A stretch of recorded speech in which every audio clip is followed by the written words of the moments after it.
हरे कृष्णा सभी दोस्तों को। चले हम आज का सेशन स्टार्ट करेंगे। बात करेंगे आज एक न्यू स्ट्रैटेजी का। आज का जो हमारा स्ट्रैटेजी होने वाला वो कोई Nifty 50 Sensex bank Nifty mid cap पे बेस्ड नहीं होने वाला है। आज हम ये समझने वाले कि आखिर ये निफ्टी 50 है क्या, ये बैंक एक्स है क्या, या फिर हम अगर बैंक निफ्टी की बात करें क्या है ये, सेंसेक्स क्या है, या फिर हमारा मिड कैप क्या है, कैसे ये बना है ना। हम इसका पहले एकदम से स्टार्टिंग से समझेंगे कि आखिर ये बना कैसे, ठीक है, ताकि हमें ये पता चले कि भैया ये जो निफ्टी 50 का मोमेंटम हो रहा है वो कैसे हो रहा है, बैंक निफ्टी का जो मोमेंटम हो रहा है वो कैसे हो रहा है, कैसे चल रही है ये सारा इंडेक्स है ना, या फिर सेंसेक्स है या मिड कैप है, हमारा जितना भी इंडेक्स है वो आखिर कैसे चल रहा है। ओके, इस चीज को हम अच्छे से बारीकी से समझेंगे। उसके बाद फिर हम देखेंगे कि हमारा जो है स्ट्रैटेजी किस तरह से हमारा जो है सेटअप बना करके हमें एक बेहतरीन इंट्राडे ट्रेड बना करके दे सकता है। तो चलिए पूरा वीडियो सेशन में बने रहिएगा। आज का वीडियो बहुत इंपॉर्टेंट होने वाला है और वीडियो अच्छा लगे तो लाइक करके कमेंट करके बताइएगा। तो चलिए यहाँ पे हम देखते हैं। सबसे पहला बात करें, देखिए ये हमारा हीट मैप है। अब आप बोलोगे हीट मैप, देखिए हीट मैप का मतलब हो गया कि जैसे निफ्टी 50 है तो 50 कंपनी से मिलके बना, तो वहाँ पे आपको 50 कंपनी बताता है कि भाई जो है सबसे बड़ा कंपनी कौन है, छोटा उससे कौन है, फिर उससे छोटा कौन है, ये सारा कंपनी का एकदम से आपको यहाँ पे एक लिस्ट बना करके दे देता 50 कंपनी का। या फिर सेंसेक्स है तो सेंसेक्स में 30 कंपनी आती है तो उसमें कौन कौन सी कंपनी है वो आपको बता देता है ना। बैंक निफ्टी में 12 बैंक होते हैं वो बता देता है, बैंक एक्स में 10 बैंक होते हैं वो आपको बता देता है, मिड कैप में 25 कंपनी होती है वो आपको बता देता है कौन कौन। तो जब आपको पता होगा कि निफ्टी 50 कैसे बना है, बैंक निफ्टी कैसे बना है, सेंसेक्स कैसे बना है, तो आप ये जो है ना ये आप मतलब ये समझ पाएंगे कि भाई कहाँ से मोमेंटम हो रहा है। निफ्टी 50 खुद नहीं चल रही है, उसको कोई ना कोई चला रहा है, तो कैसे चल रहा है वो चीज़ को हम पहले समझेंगे, बेसिक समझेंगे यहाँ पे, ठीक है। तो यहाँ पे अगर हम सबसे पहला देखें तो आप हीट मैप ये देखें, ये हमने धन में देखा है, लेकिन आप चाहे तो एनएससी के वेबसाइट में भी देख सकते हैं, आपका आप स्टॉक है तो वहाँ भी देख सकते हैं, या फिर आपका जो भी होगा वहाँ पे हीट मैप आपको ये दे देता है। ऐसे आप स्टॉक में रहता है ये, और यहाँ पे धन में तो आप देख ही रहे स्कैनएक्स हमारा जो है वहाँ पे आप जाएंगे इनसाइट में देखेंगे तो वहाँ पे आपको हीट मैप मिल जाएगा, ठीक है। तो हम यहाँ पे हीट मैप को देख रहे हैं कि भैया ये जो हीट मैप है, हम सबसे पहला देख रहे हैं निफ्टी 50। अब हम जानते हैं निफ्टी 50 में टोटल 50 कंपनी होती है, तो यहाँ पे पूरा मिलाकर के हमारा 50 कंपनी है, देख लीजिए ये टोटल हमारा जो है 50 कंपनी है, ठीक है जी। ओके, चले अब यहाँ 50 कंपनी में आप देखो, ध्यान से देखना आप, मतलब ये जो साइज है ना इसको देख करके आपको समझना है कि भाई कैसे जो है कौन सा कंपनी सबसे बड़ा है कौन सा छोटा है वो चीज को। तो आप देखो सबसे बड़ा साइज में क्या दिखाई दे रहा है, रिलायंस। साइज में सबसे बड़ा जो है वो हमारा रिलायंस है, यहाँ पे वो चीज हम यहाँ पे देख पा रहे हैं, ठीक है। दूसरा नंबर पे आप देखोगे साइज में कौन बड़ा है, तो हम देख रहे हैं एचडीएफसी बैंक जो है वो हमारा दूसरा सबसे बड़ा कंपनी हो जाता है। तीसरा नंबर जो सबसे बड़ा कंपनी है वो कौन है, टीसीएस भारतीय एयरटेल, ये हम देख रहे हैं भाई, ये भी हमारा एक बड़ा कंपनी में से। उसके बाद आप देखो आईसीआईसी बैंक हमारा जो है, इसके बाद हम देखेंगे तो बड़ा कंपनी है। उसके बाद देखेंगे स्टेट बैंक ऑफ इंडिया, उसके बाद आप देखेंगे इन्फोसिस। ओके, तो ये सारा कंपनी को आप देख रहे हैं कि हाँ भाई ये हमारा जो है एक मतलब हमारा सबसे बड़ा कंपनी में से आप देख लो 1 2 3 4 5 6 7, ये 7 कंपनी आप देख रहे हैं कि हमारा सबसे बड़ा कंपनी में से हमें दिखाई दे रहा है। उसके बाद आप क्या देखते हैं, उसके बाद आप देखते हैं कि भैया बजाज फाइनेंस ये भी एक बड़ा कंपनी में से हो जाता है। उसके बाद आप देखेंगे हिंदुस्तान यूनिलीवर, अगर हिंदुस्तान यूनिलीवर को देखें ये भी एक बड़ा कंपनी है। एलएनटी को देखेंगे ये भी एक बड़ा कंपनी है। तो बाद बाकी आप देख सकते हैं मारुति या फिर एचसीएल या फिर Mahindra and Mahindra, Kotak Mahindra bank, ITC, Sun Pharma, ये सारी चीज़ें हमारा यहाँ पे आप देख सकते हैं कि सारा का सारा कंपनी हमारे सामने यहाँ पे दिखाई दे रहा है, ठीक है। ओके, ये हमारा हो गया। अब हम बात करते हैं भाई आगे। तो देखिए यहां पे अगर हम देखें तो सबसे बड़ा कंपनी कौन है, रिलायंस है। ओके, दूसरा नंबर एचडीएफसी बैंक। रिलायंस आप जानते हैं ऑयल एंड गैस, आप जानते हैं रिलायंस का जो सबसे बड़ा बिजनेस है वो ऑयल एंड गैस का बिजनेस है, तो ऑयल एंड गैस सेक्टर के अंदर में रिलायंस आता है। दूसरा नंबर में एचडीएफसी बैंक जो है बैंकिंग सेक्टर है। टीसीएस जो है वो आईटी सेक्टर में आती है। भारतीय एयरटेल जो है ये आप जानते हैं कि टेलीकॉम सेक्टर में है, ये हमारा आ जाता है। ICICI bank banking sector, SBI bank banking sector, Infosys ये हमारा जो है आईटी सेक्टर है। मतलब आप देखोगे सबसे ज़्यादा कंपनी जो हमें दिखाई दे रहा है वो हमें दिखाई दे रहा है एचडीएफसी बैंक, उसके बाद दिखाई दे रहा आईसीआईसी बैंक, और उसके बाद हमें दिखाई दे रहा स्टेट बैंक ऑफ इंडिया। मतलब यहाँ पे अगर हम टॉप 7 कंपनी को देखें ना, तो उसमें सबसे ज़्यादा किसका वेटेज है, तो आप देख रहे हैं बैंकिंग सेक्टर का सबसे ज़्यादा वेटेज है। मतलब अगर हम यहाँ पे एचडीएफसी बैंक और आईसीआईसी बैंक और स्टेट बैंक ऑफ इंडिया को देख ले, तो भैया ये अकेले भी पूरा निफ्टी 50 को चला सकती है, क्योंकि ये तीनों कंपनी को आप देख सकते हैं कि तीनों टॉप की कंपनी है। और रिलायंस सबसे बड़ी कंपनी, आप जानते हैं रिलायंस भी मार्केट को अकेले चला सकता है। अगर बैंकिंग सेक्टर मार्केट को नहीं चला रहा है तो रिलायंस भी अकेले मोमेंटम कर सकता है मार्केट में। उसके बाद अगर आप देखोगे तो ये टीसीएस हमारा, और दूसरा नंबर इन्फोसिस है, जो कि ये दोनों हम बात करें तो आईटी सेक्टर के अंदर में आते हैं। ये भी एक मोस्ट इंपॉर्टेंट भूमिका निभाती है। तो अगर हम सबसे यहाँ पे बात करें तो देखिए निफ्टी 50 में जो सबसे बड़ा हाथ है वो है बैंकिंग सेक्टर का हाथ। एचडीएफसी बैंक, आईसीआईसी बैंक और स्टेट बैंक ऑफ इंडिया, ये तीनों कंपनी मोस्ट इंपॉर्टेंट हो जाता है। उसके बाद अगर आपको कोई कंपनी को देखना है तो वो रिलायंस है। रिलायंस पे नजर रखिए। उसके बाद आपको जो नजर रखना है वो आईटी सेक्टर पे नजर रख सकते हैं, जो कि इन्फोसिस है और हमारा टीसीएस है। और उसके बाद भारतीय एयरटेल सिंगल कंपनी जो हो जाता है वो। ठीक है, मतलब 6-7 कंपनी। अब आप बोलोगे सर ये सब का रोल नहीं है क्या? ये सब का रोल है, लेकिन ये सब अकेले मार्केट को मोमेंटम नहीं करा सकते। अगर टॉप कंपनी मान लो पूरा तरह से निगेटिव में, मान लो टॉप 7 कंपनी निगेटिव में जा रहा है आज मार्केट में, तो ये पूरा कंपनी मिल करके जो है वो मार्केट को पॉजिटिव नहीं करा सकते। उसके लिए टॉप कंपनी का जरूरत पड़ेगा जिनका वेटेज सबसे ज्यादा है निफ्टी 50 में। इसलिए हम हमेशा बात करते हैं कि देखिए निफ्टी 50 को अगर कोई चला रहा है तो वो रिलायंस चला रही है, बैंकिंग सेक्टर चला रही है, आईटी सेक्टर चला रही है, और अगर हम बात करें तो भारतीय एयरटेल। बस इतना ही देखना, IT sector, banking sector. Banking sector का मतलब आप बैंक निफ्टी को भी देख सकते हैं, और उसके बाद आप देखोगे तो आईटी सेक्टर और रिलायंस, भारतीय एयरटेल, बस इतना ही कंपनी है। अच्छा, उसके बाद दूसरा नंबर हम देखें, यहाँ पे आप देखिए ये तो हमारा निफ्टी 50 हो गया। दूसरा नंबर हम देखते हैं सेंसेक्स। अब ध्यान से देखिए सेंसेक्स को। सेंसेक्स में बताइए सबसे ज्यादा रोल किसका है, सबसे ज्यादा वेटेज कौन रखता है? तो आप देख रहे भैया सबसे ज्यादा वेटेज तो रिलायंस रखता है। दूसरा नंबर में एचडीएफसी बैंक, तीसरा नंबर में कौन है? टीसीएस है, चौथा नंबर में भारतीय एयरटेल, पांचवा नंबर में आईसीआईसीआई, उसके बाद स्टेट बैंक ऑफ इंडिया, और उसके बाद हमारा इन्फोसिस। मतलब वही सेम कंपनी। हाँ, यहाँ पे ये है कि भाई हमारा निफ्टी 50 में 50 कंपनी होती है, लेकिन यहाँ पे 30 कंपनी, आप देख लीजिए काउंटिंग करके पूरा मिला करके जो आपको कंपनी यहाँ पे दिखेगा वो आपको 30 कंपनी दिखाई देंगी। ओके, जहाँ पे आप देख रहे हैं कि इन्फोसिस, उसके बाद बजाज फाइनेंस, उसके बाद हिंदुस्तान यूनिलीवर, है ना, ये सब टॉप कंपनी में से हो जाती है। ठीक है, तो यहाँ पे आप देख रहे हैं कि भैया रिलायंस का रोल ज़्यादा हो जाता है as compare to Nifty 50। Reliance का रोल जो है सेंसेक्स में और ज़्यादा है। लेकिन आप अगर देखोगे टॉप 7 कंपनी का, तो टॉप 7 कंपनी जो है वो आप जानते हैं भैया, निफ्टी 50 की बात कर लो चाहे सेंसेक्स की बात कर लो, टॉप कंपनी तो सेम है, टॉप कंपनी सेम है। हाँ, बात बाकी इसमें है कि इसमें 30 कंपनी, उसमें 50 है, लेकिन टॉप कंपनी तो सेम है। और आपको मैंने बताया कि मोमेंटम जो होता है निफ्टी 50 में, है ना, या सेंसेक्स में, वो टॉप कंपनी से होता है। टॉप कंपनी जब तक परफॉर्म नहीं करेगी मार्केट परफॉर्म नहीं कर पाएगा, ये चीज है। ओके, चलिए, तो आप देख रहे हैं, इसीलिए मैंने आपको बताया भी है कि देखिए निफ्टी और सेंसेक्स में कोई डिफरेंस नहीं है। आप निफ्टी को देख करके सेंसेक्स में काम कर सकते हैं, क्योंकि हाँ सेंसेक्स का चार्ट हमको रियल टाइम फ्रेम में नहीं मिल पाता है, जैसे आप वहाँ देखोगे, है ना, आप सीधा जा करके ट्रेडिंग व्यू में जा करके चेकआउट करेंगे तो आपको सेंसेक्स का जो है रियल टाइम चार्ट नहीं मिलेगा, है ना, वहाँ पे नहीं मिलता। लेकिन आपका ब्रोकर जो है वो आपको दे देता है, जैसे आप स्टॉक में मिल जाएगा, धन में मिल जाएगा, जीरोधा में, इसमें रियल टाइम मिल जाता है सेंसेक्स का। तो आप चाहे तो निफ्टी 50 का चार्ट को देख के सेंसेक्स में काम कर सकते हैं, क्योंकि दोनों का मोमेंटम सेम ही रहता है, क्योंकि दोनों में सेम कंपनी है, टॉप की कंपनी सेम है। मतलब टॉप 30 कंपनी को गिनोगे ना तो उसमें भी और इसमें भी दोनों में सेम निकलेंगे। हाँ, उसमें 20 कंपनी ज़्यादा है, बस यही अंतर है और कुछ नहीं।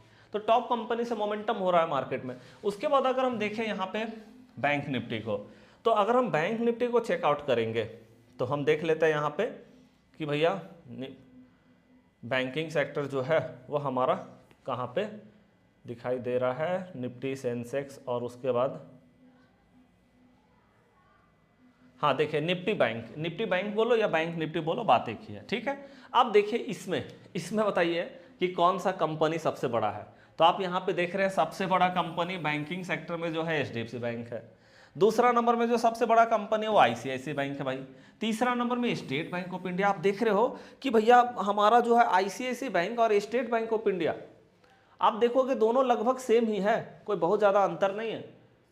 मतलब ये 3 कंपनी को देख लिया जाए तो आप समझ सकते हैं कि ये 3 कंपनी से ही काम हो जाता है। और बहुत ज़्यादा कुछ मिलाना है तो कोटक महिंद्रा बैंक को मिला लीजिए और इधर से एक्सिस बैंक को मिला लीजिए। मतलब आप देख रहे हो कि वहीं जो 3 कंपनी हमारा निफ्टी 50 में था, है ना, निफ्टी 50 में HDFC bank, ICICI bank, state bank of India, ये तीनों कंपनी था टॉप में। यहाँ भी टॉप में यही तीनों कंपनी है। मतलब आप समझ सकते हैं कि ये जो एचडीएफसी बैंक, आईसीआईसीआई बैंक और स्टेट बैंक ऑफ इंडिया, ये निफ्टी 50 को तो चला ही रही है, सेंसेक्स को भी चला रही है, साथ में बैंक निफ्टी को भी ये चला रहे हैं, है ना, बैंक निफ्टी को भी ये चला रहे हैं। मतलब बैंकिंग सेक्टर जो है उसमें जो टॉप की 3 कंपनी है ना, इस पे हमें नजर रखना होता है कि भैया इसमें क्या मोमेंटम हो रहा है, क्योंकि ये जो है ये पूरा मार्केट का मोमेंटम को तय करेगी। बैंकिंग सेक्टर जिनको ये पूरा मिला करके अगर हम बोले तो बैंकिंग सेक्टर बोल सकते हैं, है ना, बैंक निफ्टी बोलो या बैंकिंग सेक्टर सबसे बड़ा सेक्टर हो जाता है। इसलिए मैं बोलता हूं कि सबसे बड़ा सेक्टर बैंकिंग सेक्टर, दूसरा नंबर में आईटी सेक्टर, क्योंकि इनका सबसे ज्यादा रोल है निफ्टी में, सेंसेक्स में, बैंक निफ्टी में। ओके, चले अब उसके बाद यहाँ पे देखिए एक और हमारा क्या होता है, एक हमारा यहाँ पे हो जाता है भाई बैंकेक्स। एक बार हम देख लेते हैं, अगर यहाँ बैंकेक्स हमें मिलता है तो हम यहाँ पे देख लेंगे। तो चलिए यहाँ पे हमारा बैंकेक्स नहीं है, लेकिन हमारा बैंकेक्स भी एक रहता है। आपको पता है कि जो हमारा जैसे बैंक निफ्टी है उसी तरह से हमारा बैंकेक्स भी होता है, लेकिन खैर यहाँ नहीं। ओके, आइए उसके बाद हम बात कर लेते हैं मिड कैप का। अब आप बोलोगे भाई मिड कैप है ना, तो मिड कैप कौन वाला, जैसे यहाँ देख रहे हैं निफ्टी मिड कैप 50 है ना, निफ्टी मिड कैप 100, तो हमें कौन वाला देखना। मिड कैप का मतलब जैसे हम बोलते हैं निफ्टी मिड कैप, तो मिड कैप का मतलब कौन वाला मिड कैप, भैया निफ्टी मिड सेलेक्ट होता है, ये ध्यान रखिएगा, जिसको मिड कैप हम बोलते हैं। तो मिड कैप को आप खोल करके देख लीजिए एक बार, ये मिड कैप हमारे सामने आ गया। अब देखो मिड कैप में सबसे बड़ा कंपनी कौन है, तो आप देखेंगे भाई यहाँ जो है मुथूट फाइनेंस, यूनियन बैंक, है ना, यूनियन बैंक भी एक बड़ा कंपनी इसके अंदर में आ जाता है। तीसरा नंबर में अगर देखेंगे अशोक लेलैंड, उस चौथा नंबर में बीएससी। ओके, तो यहाँ से अगर हम टॉप कंपनी की बात करें तो टॉप कंपनी में कुछ कंपनी यहाँ पे आ जाती है जो कि टॉप है। सबसे ज़्यादा बड़ा कंपनी है मुथूट फाइनेंस, ठीक है, उसके बाद है यूनियन बैंक, उसके बाद है अशोक लेलैंड। 3 कंपनी को अगर हम देखें तो ये तीनों टॉप कंपनी में आ रही है। उसके बाद अगर हम इधर से देखें तो बीएससी भी है, इंडस टावर, कमिंग्स इंडिया, है ना, हीरो मोटो हो गया, एचडीएफसी एएमसी हो गया, है ना, तो काफ़ी सारा कंपनी यहाँ पे है। अब देखो कि क्या यहाँ पे कोई भी ऐसा कंपनी दिखाई दे रहा है जो निफ्टी 50 में है या सेंसेक्स में है या बैंक निफ्टी में है, कोई भी है, या बैंकेक्स भी, बैंकेक्स में 10 बैंक होती है, ठीक है, बैंक निफ्टी में 12 बैंक होती है, बैंकेक्स में 10 बैंक होती है, दोनों में सेम ही रहता है, ठीक है, वो चीज़ है। ओके, तो यहाँ पे बताओ कि कोई भी ऐसा कंपनी है जो निफ्टी 50 में होगा और यहाँ भी है, भैया टॉप में तो नहीं है कम से कम। इसीलिए मैं बोलता हूं कि देखो निफ्टी, सेंसेक्स, बैंक निफ्टी, ये तीनों का मोमेंटम ना एक जैसा रहता है, लगभग एक जैसा रहता है, क्योंकि हम जानते हैं कि बैंकिंग सेक्टर का इफेक्ट सारे निफ्टी में भी, सेंसेक्स में, दोनों में पड़ता है, और बैंक निफ्टी में खुद में तो पड़ता ही है, ठीक है। बैंकिंग सेक्टर सबसे बड़ा सेक्टर है, तो तीनों का मोमेंटम लगभग सेम जैसा दिखाई देगा, लेकिन कभी कभी आपको लगेगा मिड कैप थोड़ा अलग ही चल रहा है। पता चला पूरा मार्केट गिर गया, मिड कैप ऊपर ही रह गया, या पूरा मार्केट ऊपर चढ़ गया, मिड कैप आज नीचे ही रह गया या एवरेज परफॉर्म करके रह गया, ठीक है। क्योंकि यहाँ पे आप देख रहे हैं, यहाँ पे अगर आपको देखना है तो फिर आपको मुथूट फाइनेंस को देखना पड़ेगा सबसे पहले कि इसमें क्या मोमेंटम आ रहा है, इससे आप पकड़ पाएंगे कि मिड कैप में क्या होने वाला है।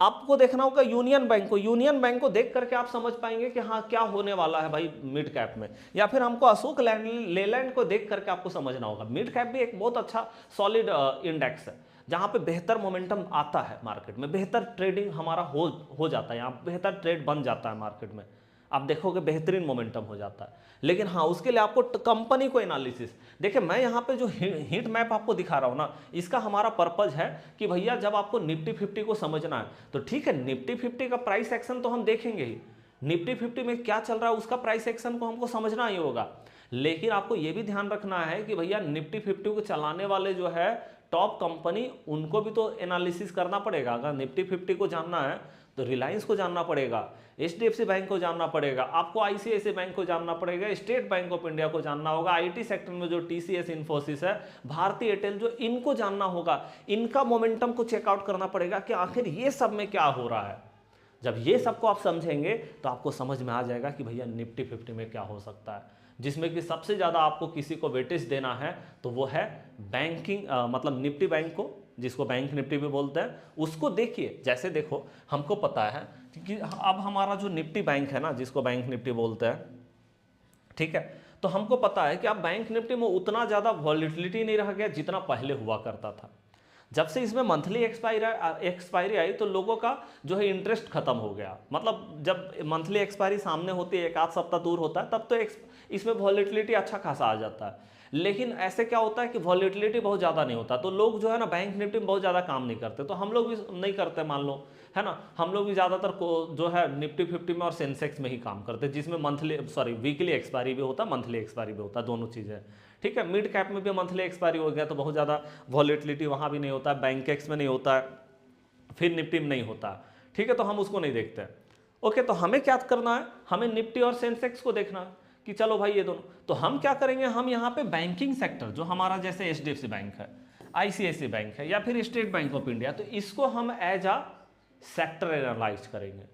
हम मतलब जब बैंक निफ्टी का चार्ट को देखेंगे ना, तो हम बैंक निफ्टी में अगर काम करना है तो उसके लिए तो आप चार्ट को एनालाइज कर ही रहे हैं, लेकिन आप उसको इसलिए भी एनालाइज कर रहे हैं क्योंकि हमको पता है कि जब मार्केट, अगर निफ्टी 50 का मार्केट को ऊपर जाना है, सेंसेक्स का मार्केट को ऊपर जाना है, तो लेके कौन जा सकता है, पावर किसके अंदर में ज़्यादा है। तो हमको पता है कि भैया जो पावर है ना, वो है बैंक निफ्टी के अंदर में। बैंकिंग सेक्टर के अंदर में इतना पावर है कि वो पूरा मार्केट को ऊपर लेके जा सकते हैं, और मार्केट को जब गिरना भी होगा ना, बैंकिंग सेक्टर का सबसे बड़ा रोल होगा वहाँ पे।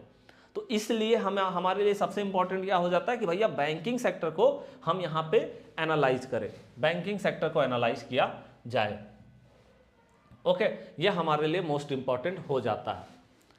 ठीक है, तो बैंकिंग सेक्टर को आप एनालाइज कीजिए। क्यों एनालाइज कीजिए, ताकि निफ्टी 50 और सेंसेक्स का मोमेंटम को समझ पाए।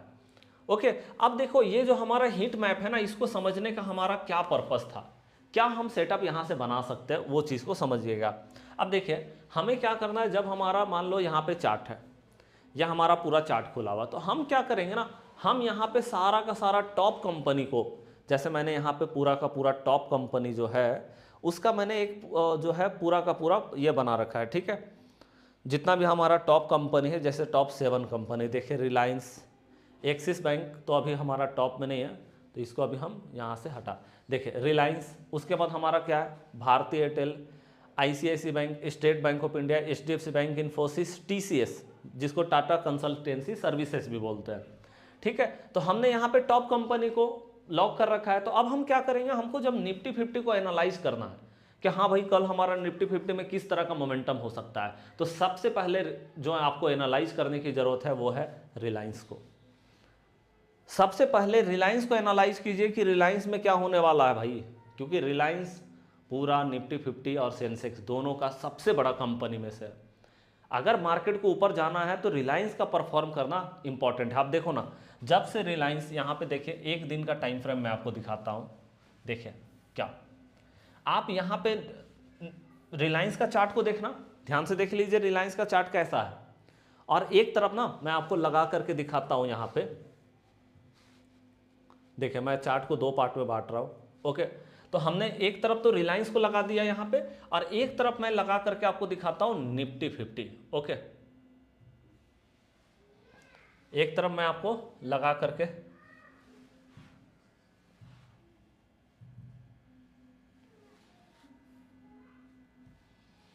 हाँ जी चलिए, तो एक तरफ मैं आपको क्या लगा, सॉरी,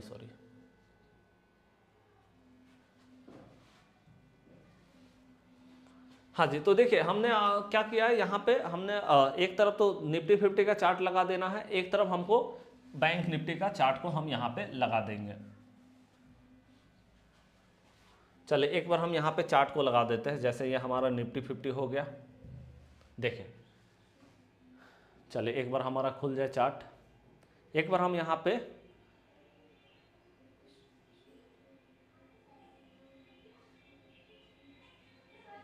हाँ जी देखिए ये हमारा निफ्टी 50 का चार्ट हो गया। अब हम देखिए इसमें क्या कर रहे हैं, क्योंकि आपको पता है कि ये हमारा 2 पार्ट में हम चार्ट को बांट सकते हैं, तो 2 भाग में बांट दिए। एक तरफ हमारा क्या हो गया, एक तरफ हमारा हो गया निफ्टी 50, दूसरा तरफ हम लगाएंगे यहाँ पे रिलायंस का चार्ट। तो चलिए हम यहाँ पे रिलायंस का चार्ट को लगा देते हैं।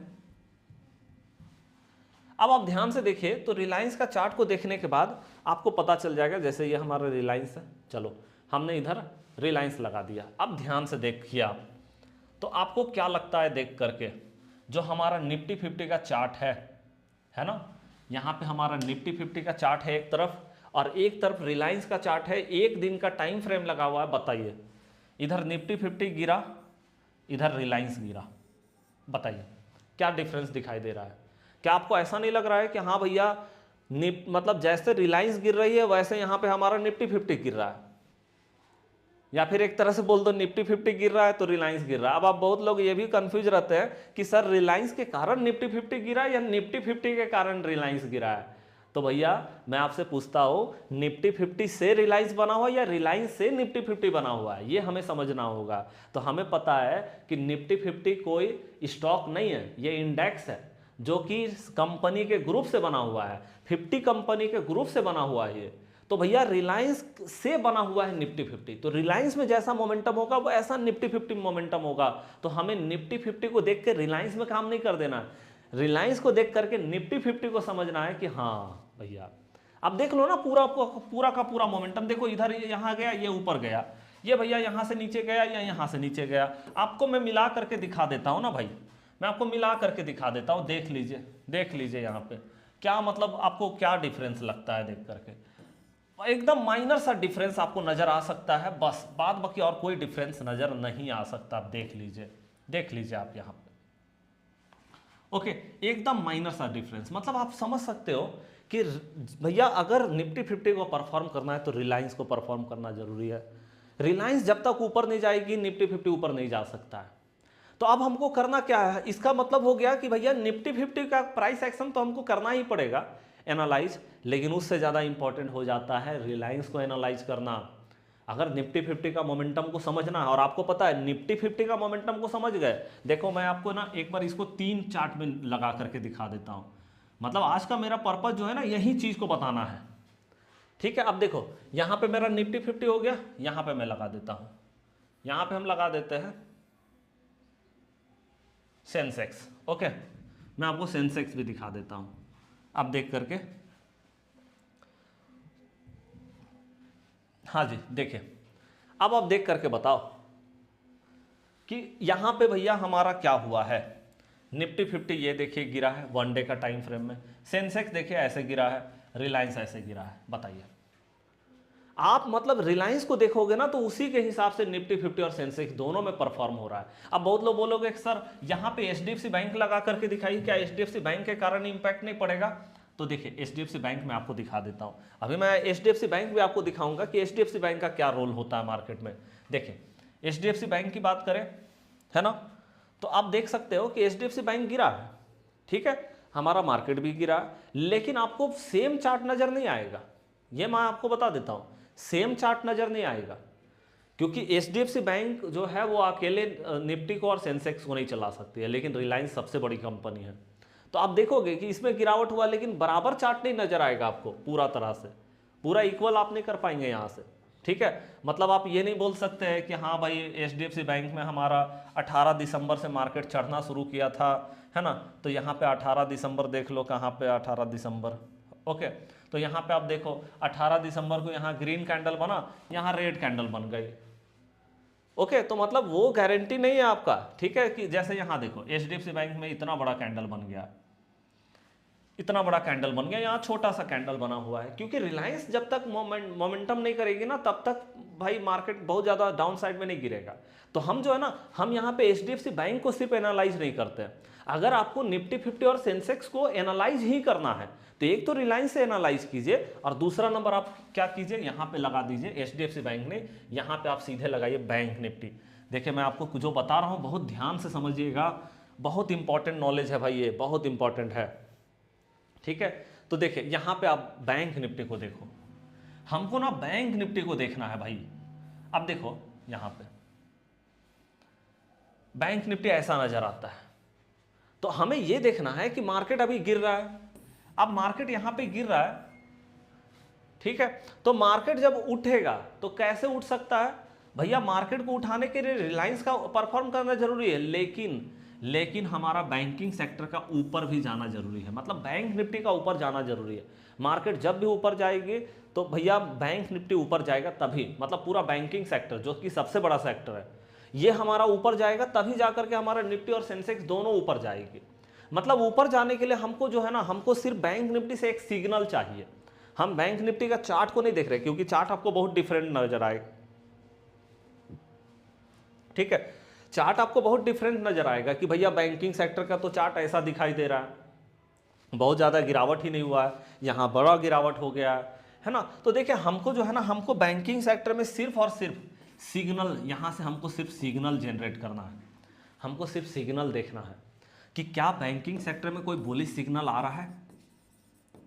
अगर कोई बुलिश सिग्नल आ रहा है बैंकिंग सेक्टर में, हम देख रहे हैं कि हाँ भाई कोई बुलिश सिग्नल है मार्केट के अंदर में, जैसे होता है ना कि ओपन इक्वल टू लो बन गया, 1 डे का टाइम फ्रेम में ओपन इक्वल टू लो बन गया 1 डे में, ठीक है, तो इससे हमको पता चलता अच्छा 1 डे में ओपन इक्वल टू लो बन गया, मतलब आप बैंकिंग सेक्टर ऊपर जाने वाला, और बैंकिंग सेक्टर ऊपर जाएगी इसका मतलब हमारा मार्केट भी अब यहाँ से ऊपर जा सकता है। तो हमको तैयारी करना है कि हाँ भाई चलो अब मार्केट ऊपर जाने के लिए रेडी है, मतलब हम थोड़ा लॉन्ग टाइम फ्रेम के लिए मार्केट में कुछ देख सकते हैं। ओके, उसी तरह से अगर हमको यहाँ पे लग रहा है भाई मार्केट में बेयरिश सिग्नल भी, जैसे ओपन इक्वल टू हाई बन गया है ना 1 डे का टाइम फ्रेम में, तो हमको पता चल गया अच्छा मार्केट यहाँ से गिर सकता है बैंकिंग सेक्टर, और बैंकिंग सेक्टर अगर गिरेगी तो हमारा मार्केट या तो गिरेगा या तो भैया फिर नीचे ही रह जाएगा, ऊपर नहीं जा पाएगा बहुत ज़्यादा। तो हमको पता रहेगा कि हाँ अभी मार्केट ऊपर नहीं जा सकता है, तो यहाँ से हम सिर्फ एक सिग्नल जनरेट करते हैं। लेकिन अगर आपको रियल में एनालिसिस करना है तो मैं आपको बोलूँगा, रियल में एनालिसिस अगर किसी को करना है तो वो मैं आपको बोलूँगा रिलायंस को कीजिए। अगर आपको रियली में किसी को एनालिसिस करना है तो वो रिलायंस को कीजिए। आप देखिए रिलायंस को देख करके समझिए कि रिलायंस कब ऊपर जाएगा भाई, क्योंकि जब ये ऊपर जाएगा तभी जाकर के हमारा निफ्टी और सेंसेक्स दोनों ऊपर जाएगा, जिसमें सबसे ज़्यादा हम काम करते हैं, क्योंकि इसमें वीकली एक्सपायरी है तो हम सबसे ज़्यादा इसी में काम करते हैं, वॉलेटिलिटी सबसे ज़्यादा इसी में हमको मिलता है। तो हमको रिलायंस को एनालाइज करना पड़ेगा, रिलायंस में देखना पड़ेगा सिग्नल। और यहाँ पे देखो मैं आपको दिखा देता हूँ एक बार सिग्नल। देखिए यहाँ पे एक सिग्नल आया हुआ था, क्या सिग्नल आया है भाई, 1569 रुपया, 1569 रुपया ओपन इजकल टू हाई। अब देखो रिलायंस में अगर ओपन इजकल टू हाई बन गया, कितना तारीख को बन गया भाई ओपन इजकल टू हाई, 6 जनवरी। 6 जनवरी को जब ओपन इजकल टू हाई बना तो आप देखो 6 जनवरी यहाँ पे मार्केट इस जगह पे खड़ी थी, मार्केट इस जगह पे खड़ी थी, निफ्टी और सेंसेक्स की बात करें, पता चल गया कि मार्केट बियरिश होने वाला है, मार्केट अब बियरिश होने वाला है, मार्केट अब गिरने वाला है, यहां पे पता चल गया मार्केट अब गिरने वाली है। और आप देख सकते हैं क्या गिरावट मार्केट में इसके बाद देखने को मिला है, क्योंकि ओपन इजकल टू हाई आपको मैंने बता रखा है कि ओपन इजकल टू हाई बन गया ना, तो समझ जाइए कि भैया मार्केट जो है वो आप गिरने वाला, ये तो सबसे अच्छा सिग्नल होता है मार्केट में, है ना। तो अब आपको बताइए कि अब आपको क्या इंतजार करना है। तो अब आपको पता है कि भैया हमको जो इंतजार करना है मार्केट में, वो हमें इंतजार करना है कि रिलायंस में कुछ बुलिश सिग्नल दिखाई दे। अब बुलिश सिग्नल कैसा होता है वो चीज़ को हम थोड़ा देख लेते हैं कि हमको बुलिश सिग्नल जो है वो हमारा किस तरह का होता है ना, ये चीज़ को हम देख लेते हैं। तो देखिए बुलिश सिग्नल का मतलब वही ओपन इजकल टू हाई बना वहां पे, तो भैया ओपन इजकल टू लो का फॉर्मेशन बन जाए। एक तो हमारा ये होगा जैसे यहाँ पे ओपन इजकल टू लो बना था, यहाँ पे ओपन इजकल टू लो बना था मार्केट में, अगर हम यहाँ से बात करें तो ये मेरा 9 जनवरी था, मतलब यहाँ पे ओपन इजकल टू लो बना था, और यहाँ से मार्केट आप देखोगे तो मार्केट ऊपर भी चढ़ गया, ऐसा बात नहीं कि ऊपर नहीं गया, ऊपर भी मार्केट गया, आप देख सकते हो यहाँ पे, यहाँ से अगर आप देखोगे मार्केट ऊपर गया है, एक बेहतर ऊपर गया है ना। लेकिन उसके बाद फिर क्या हुआ, फिर से हमारा जो है यहाँ पे मार्केट ने क्या किया, मार्केट ने फिर से गिरावट दिखा दिया यहाँ पे, ओके, मार्केट ने फिर से गिरावट यहाँ पे दिखा दिया, ओके ठीक है। अब हम यहाँ पे फिर से वेट कर रहे हैं मार्केट में कि भाई कहीं पे हमारा ओपन इक्वल टू लो बने। हमको कहाँ पे इंतजार है, देखिए हम निफ्टी 50 और सेंसेक्स में तो इंतजार कर ही रहे कि यहाँ पे कहीं बन जाए ओपन इक्वल टू लो, यहाँ पे कहीं बन जाए ओपन इक्वल टू लो, तब तो यहाँ पे ठीक है, यहाँ तो कोई दिक्कत नहीं होगा कि बन जाए। लेकिन ऐसा हो सकता है कि यहाँ सिग्नल ना मिले, हमेशा तो नहीं मिल सकता है, लेकिन मार्केट तो ऊपर जाती है ना, मार्केट तो ऊपर जाती है ना, ओपन इक्वल टू लो नहीं भी मिलता फिर भी मार्केट ऊपर जाती है। तो हमको जो है, हमको रिलायंस में अगर ये इंडिकेटर मिल जाता है कि ओपन इक्वल टू लो बन गया, तो वहां से भी हम एक देख सकते हैं ना मार्केट में, ओके या तो भैया ओपन इक्वल टू लो बन जाए, एक तो ये सेटअप होता है। दूसरा नंबर एक और सेटअप होता है कि भैया हमारा डोजी टाइप कैंडल बने ऐसे करके और इसका हाई टूट जाए 1 डे का टाइम फ्रेम में। डोजी टाइप कैंडल बने, इसका हाई टूट जाए 1 डे का टाइम फ्रेम में, या तो भैया हमारे रिलायंस में ही ऐसा हो जाए, डोजी टाइप कैंडल का हाई टूट जाए 1 डे का टाइम फ्रेम में। ठीक है, तो हम यहाँ से देख लेंगे। तो रिलायंस हमारे लिए सबसे इंपॉर्टेंट फैक्टर हो जाता है। तो रिलायंस को अगर निफ्टी 50 और सेंसेक्स को समझना ही है तो रिलायंस को समझना पड़ेगा। जैसे देखिए यहाँ पे एक बार बना 1535 रुपये 20 पैसा, 1535 रुपये 20 पैसा, ओपन इक्वल टू लो बन गया। यहाँ पे देखिए कितना तारीख है, 18 दिसंबर। 18 दिसंबर को मार्केट कहाँ खड़ी है, यहाँ पे। मार्केट कहाँ खड़ी है, यहाँ पे। और यहाँ से देखिए मार्केट ऊपर गया कि नहीं गया। यहाँ तो नहीं बना ना, यहाँ तो ओपन इक्वल टू लो नहीं बना, यहाँ तो ओपन इक्वल टू लो नहीं बना, यहाँ तो नहीं ना बना। लेकिन रिलायंस ने सिग्नल दिया कि अरे भाई मार्केट यहाँ से बुलिश होने के लिए तैयार है, तो ठीक है ना भाई, यहाँ से सिग्नल मिलता है, यहाँ से लेंगे, यहाँ से मिलेगा, यहाँ से मिलेगा, यहाँ से। तो रिलायंस को आपको देखना है और बैंक निफ्टी को आपको एज अ सिग्नल यूज करना है। रिलायंस को आपको पूरा डिटेल में एनालिसिस रेगुलर करना चाहिए और आपको जो है बैंक निफ्टी जो है उसको एज अ सिग्नल यूज करना चाहिए। क्योंकि भैया मार्केट अगर ऊपर जाएगी, एक रैली मचाएगी, रैली समझिए, अगर एक रैली करेगी तो रिलायंस में ठीक है, रिलायंस हमारा ओपन इक्वल टू लो यहाँ पे बना, लेकिन रैली करने के लिए बैंकिंग सेक्टर का सपोर्ट चाहिए, समझिए। तो भैया अब मान लो यहाँ पे जैसे हमको सिग्नल मिला open equal to low, market ऊपर भी गई लेकिन फिर गिर गया। तो हम यहाँ पे देखेंगे 9 जनवरी को, हम यहाँ पे लगा करके देखते हैं बैंकिंग सेक्टर को। तो देखिए बैंकिंग सेक्टर, बैंक निफ्टी, हाँ जी देखिए बैंक निफ्टी ये हमारा हो गया, यहां हमने बैंक निफ्टी लगा दिया। अब देखो कि हमारा जो है यहां पे सिग्नल आया था रिलायंस में कि 9 जनवरी को। अब देखिए 9 जनवरी को यहां पे मार्केट आप देखोगे हमारा,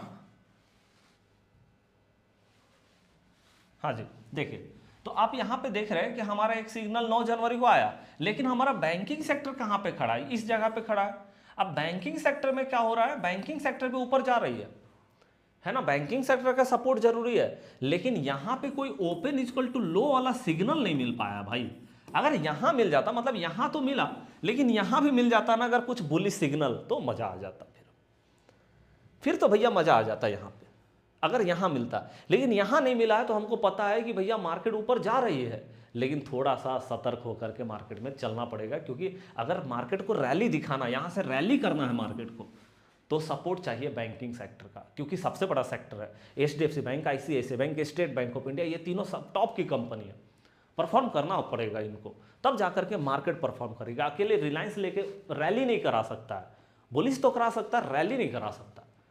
रैली के लिए बैंकिंग सेक्टर का जो है सपोर्ट जरूरी है। और हम यहाँ पे देख रहे हैं कि भैया बैंकिंग सेक्टर का सपोर्ट जो है हमको ऊपर क्या मिलेगा, नीचे मिल गया। यहाँ ओपन इक्वल टू हाई वाला सिचुएशन बन गया था। भले ही मार्केट उसके बाद ऊपर गई, लेकिन सिग्नल तो मिल नहीं रहा था मार्केट में। तो वो चीज़ को हमको थोड़ा समझने की जरूरत है। जैसे देखो यहाँ पे हम देखें तो बैंकिंग सेक्टर में है ना, यहाँ पे हमको ओपन इक्वल टू लो का सपोर्ट मिल गया। इस जगह पे हमको ओपन इक्वल टू लो का सपोर्ट मिला। लेकिन हम रिलायंस में भी देख रहे थे कि भैया वहाँ पे भी हमको अगर मिल जाता तो अच्छा रहता। तो क्या यहाँ पे हमको मिला ओपन इक्वल टू लो का सपोर्ट। देखिए यहाँ पे ओपन इक्वल टू लो का सपोर्ट और यहाँ भी ओपन इक्वल टू लो का सपोर्ट। बताइए फिर तो मार्केट को ऊपर जाना है, फिर तो दिक्कत नहीं है मार्केट के अंदर में। अगर दोनों जगह पे सिग्नल है तो अच्छी बात है, लेकिन सिर्फ रिलायंस में है तो शॉर्ट टाइम फ्रेम के लिए जा सकते हैं मार्केट में। लेकिन अगर रिलायंस और बैंकिंग सेक्टर दोनों में बन रहा है तब ठीक ठाक दिखाई देगा मोमेंटम। ठीक है, तो आपको इसको थोड़ा समझने की जरूरत है। आप बोलोगे तो मैं इसमें और भी डिटेल करूंगा, ठीक है, लेकिन मैं आप सबको ये बोलूँगा आप इसको ज़रूर प्रैक्टिस में लाइए। ये बहुत इंपॉर्टेंट है, बहुत अंदर की बात मैं आपको बता रहा हूँ। ठीक है, तो वीडियो कैसा लगा लाइक करके कमेंट करके ज़रूर बताइएगा। आपका लाइक और कमेंट हमारे लिए बहुत इंपॉर्टेंट होता है, हमारा एनर्जी बढ़ाता है। ठीक है, हमें एक और अच्छा कंटेंट हम ले करके आए, उसके लिए हमें बहुत प्रोत्साहित करता है भाई ये। तो चलिए अब हम मिलेंगे नेक्स्ट क्लास में, तब तक के लिए जय हिंद, जय भारत।